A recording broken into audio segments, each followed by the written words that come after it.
تھے اور حضرت عثمان غنی رضی اللہ تعالیٰ عنہ کی خصوصیات میں یہ خصوصیت بھی یاد رکھیں، سیدنا عثمان رضی اللہ تعالیٰ عنہ وہ ہیں کہ حضور پاک علیہ الصلوۃ والسلام کے ساتھ ہر غزوے میں شامل رہے ہیں۔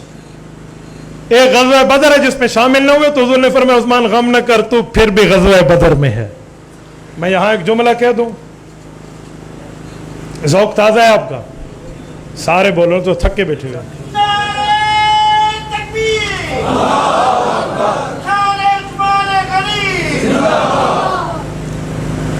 حضرت حافظ صاحب بھی مجھے دیکھ رہے ہیں، بھی اس دفعہ مختصر کرنا ہے۔ اچھا جزاک اللہ۔ حضرت عثمان سے فرشتے بھی حیا کرتے ہیں، ٹھیک ہے، یہ بالکل حدیث ہے۔ تو وہ کہہ رہے ہیں نا مجھے پہلے کہا بھی تھوڑا مختصر کریں، لیکن گال آ گئی ہے تو میں کہتا جاؤں، اور یہ میں بات کر رہا ہوں، آپ میں کوئی بندہ کہ اگر یہ بات غلط ہے تو آپ مجھے ٹوکیں، آپ کو کھلی اجازت ہے۔ آپ مجھے بتائیں حضرت عثمان نے جنگ بدر کے جہاد میں خود ڈائریکٹ شرکت کی تھی یا گھر رہے تھے؟ بولیے بولیے بولیے، سارے بولیے۔ شرکت کی تھی؟ نہیں، لیکن جہادی شمار ہوئے تھے یا نہیں ہوئے تھے؟ کیوں؟ کیوں؟ بولیے بولیے۔ بیوی کی خدمت پر آج دنیا کہتی ہے ماں باپ کی خدمت جہاد ہے، کوئی نہیں کہتا بیوی کی خدمت جہاد ہے۔ نہیں، ایک بات ذرا مجھے بتائیں نا، یہ بیوی کی خدمت پہ تھے یا ماں باپ کی خدمت پہ تھے؟ بولیے بولیے، سارے اللہ صاحب۔ ہاں، تو لوگ تو کہتے ہیں ماں باپ کی خدمت جہاد ہے، اگر کوئی بیوی کی خدمت کرے لوگ کہتے ہیں رن مرید ہے، حالانکہ بیوی کی خدمت یہاں اس حدیث سے جہاد ثابت ہو رہی ہے۔ یہ جہاد بیوی کی خدمت میں مل رہا یا نہیں مل رہا؟ بولیے نا، ہوں تو الین سے ہی کھو رہی رہتے، چوپ ٹھیک ہے۔ ابھی تک تو آپ ان کے نعرے کے جواب دے رہے تھے، میرا جواب نہیں دیتے۔ ماں باپ کی خدمت جہاد ہے یا نہیں ہے؟ ہوں تو زوردار آواز ہے۔ اور بیوی کی خدمت یہ جہاد ہے۔ کوئی پوچھے کہاں تو کیسی خدمت پہ تو عثمان غنی بدری بنے ہیں؟ نہیں، یہ دلیل نہیں ہے، یا تو آپ کو بھی دلیل کو میں بخاری کو دلیل کر بیٹھا۔ اور سنو، اس خدمت کا معنی یہ نہیں ہے کہ وہ آ کے ٹی وی گننی ہے تو سا کو جی، وہ آ کے فلم دکھاونی ہے تو سا کو جی، وہ آ کے داڑھی مناونی ہے تو سا کو جی، سر تے ٹوکری چاونی ہے تو سا کو جی۔ اے نہیں، بیوی کی خدمت کا معنی یہ ہے اگر وہ تکلیف میں ہے، وہ کھانا نہیں پکا سکتی، تم باہر سے لے کر آؤ، غصہ نہ کرو۔ وہ کپڑے نہیں دھو سکتی، باہر سے دھلا لو، غصہ نہ کرو۔ اگر روز تمہارے پاؤں وہ دباتی ہے، ایک دن وہ بیمار ہے تو اس کے پاؤں دبا لے، کوئی موت نہیں پوندی۔ سر پہ تیل تو اس سے لگواتا ہے، ایک دن تو اس کے سر پہ تیل لگا لے تو کوئی کفر نہیں تھیندا۔ اگر بیمار ہے تو اس کی تیمارداری کرو، کھانا کھلاؤ، اس کو دوائی کھلاؤ، اٹھنے بیٹھنے کے معاملات کا انتظار کرو۔ بتاؤ حضور پاک علیہ السلام تقریباً 20 دن جنگ بدر کے سفر میں رہے ہیں، حضرت عثمان اتنے دن خدمت میں رہے۔ ان 20 دنوں میں حضرت عثمان کی بیوی نے نمازیں پڑھنے کے لیے وضو کا پانی بھی مانگا ہوگا، تیمم کے لیے اس کے لیے مٹی بھی مانگی ہوگی، تو تیمارداری عثمان غنی کے ذمہ تھی۔ اگر یہ کام بیماری کے عالم میں خاوند بیوی کے کرتا ہے تو اسے غلط نہ سمجھنا، یہ بھی جہاد ہے۔ یہی تو گال پوری آنکھوں نا، اس کو تو کہنا چاہیے۔ میں بعضوں کا حیران ہوتا ہوں، اقبال آیا ہے حضور کو اجازت مانگی، حضور فرمایا پیو ماں بڈین، وہاں کہ جی ون پیو ماں دی خدمت جہاد ہے۔ میں نے کہا جی مولوی صاحب اے بھی آنکھ بھئی حضرت عثمان کو رکھا نے بھی تو اتھے ہی رہے، زار دی خدمت جہاد ہے، یہ کوئی نہیں بولتا۔ اور سنو، اپنی بیویوں کا دل دکھانے والوں، بیٹیاں تمہاری بھی ہیں، کل وہ بھی کہیں بیاہ ہو کر جائیں گی نا، تو پھر بدلہ اگر نکلا تو پھر اپنے داماد کو کیا کہو گے؟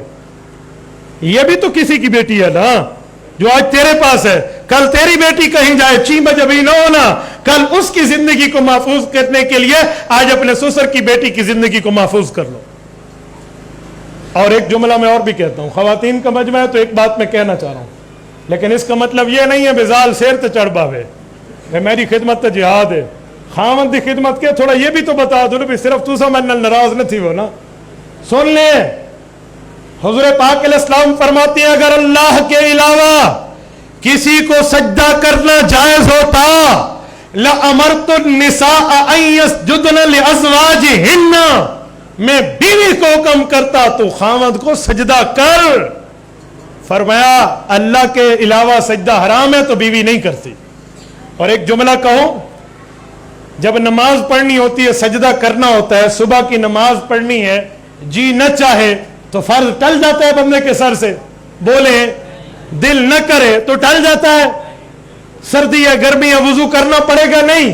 اس سجدے سے حضور نے اشارہ کیا ہے میری ماں اور بہنوں, اگر خاوند کی تقاضا یا کسی بات کا حکم ہو, جی نہ چاہے پھر بھی خاوند کی بات مان لیا کرو, کیونکہ حضور نے سجدہ کہا ہے. سجدہ کرنے کے لیے بندے کا جی نہ چاہے, سجدے کا وقت ہو جائے پھر بھی کرنا پڑتا ہے. تو خاوند کی اطاعت پہ یہ بھی ذرا دیکھ لیا کرے.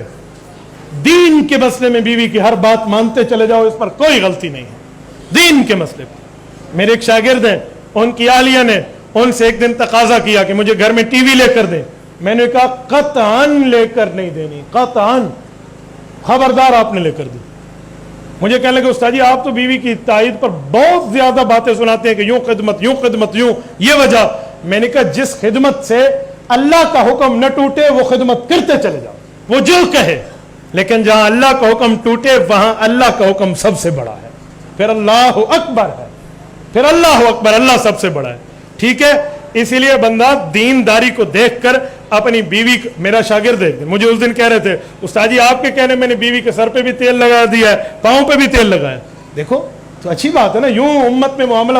اور سنو حدیث پاک میں ہے اگر خاوند اپنی بیوی کے منہ میں اور بیوی خاوند کے منہ میں کھانے کا لقمہ ڈالے تو اللہ رب العزت ان پر خوش ہوتے ہیں. یہ جنید جمشید کی جو 4 ماہ کی اجازت اسے گھر سے ملی تھی 4 ماہ لگانے کے لیے, اسی ملی تھی. زال آدھی تے کو تو مولویاں دین دا ڈنڈا بڑھایا نہیں ہوئے نا 4 مہینے تھے. تو گھر آیا اور اس نے آ کر یوں نوالا پکڑ کے بیوی کے منہ میں ڈالا. وہ کہ واہ تو چنگا تھی گیا, کہیں سکھایا ہی؟ کہ تبلیغ والا سکھایا. وہ کہ وان 4 مہینے تھے بہت چنگی جان, وان شاباش, بالکل وہی نہ چاہیے. تو آپ دیکھیں تو صحیح کئی مسئلے جو حل ہو جائے. تو بندہ تھوڑی سی محبت اور پیار سے مسئلے کو حل کر لے, آپ سمجھائیں تھوڑے سے ناراضگی کر کے, لیکن وہ کسی خاص موقع پہ لوگ مارتے ہیں, یوں مارنا یہ شریعت پہ جائز نہیں ہے. یوں نہیں, وہ ڈانٹ ٹپٹ کی کوئی خاص قسم ہے, وہ آپ کو علماء بتائیں گے. اگر آپ نے کسی خاص مسئلے پر, خاص نہج پر, خاص نوعیت پر کوئی آ جائے تو وہ اور بات ہے, یوں نہیں ہے.